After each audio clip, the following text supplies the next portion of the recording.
ఈరోజు కూడా నీవు ఇంకా పడక మీద అలా పడుకునే ఉన్నావు, కానీ నువ్వు పడుకున్న పడక దగ్గరికి వచ్చిన దేవుడు నిన్ను చూశాడు. నువ్వు ఇంకప్పటికీ సూర్యోదయానికి నీ కళ్ళు తెరవనే లేదు, ఈ వెలుగును చూడనే లేదు. పడుకున్న నీ పీక నొక్కేస్తే అసలు దేవుడిని ఎవడు అడగడు, దేవుడి మీద ఎవడన్నా కేసు పెడతాడా? కానీ అలా కళ్ళు మూసుకున్న నేను చూసి సర్లే ఈరోజు కూడా నీకు ఇంకో దినాన్ని ఇస్తానని వదిలాడు. మారతాడేమో, ఫలిస్తాడేమో. సంవత్సరం అయిపోయింది, 2 ఏళ్ళు అయిపోయింది, 3 ఏళ్ల నుంచి వెతుకుతున్నాను, ఇంకా ఫలాలు లేవా?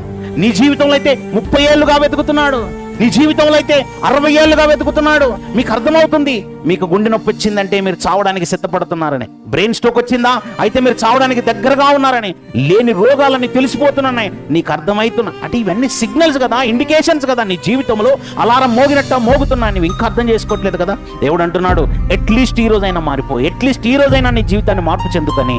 ఈ రోజు కూడా వదిలేడండి అయినా అడ్వాంటేజ్కి తీసుకోకండి, వెంటనే సర్దుకోనండి.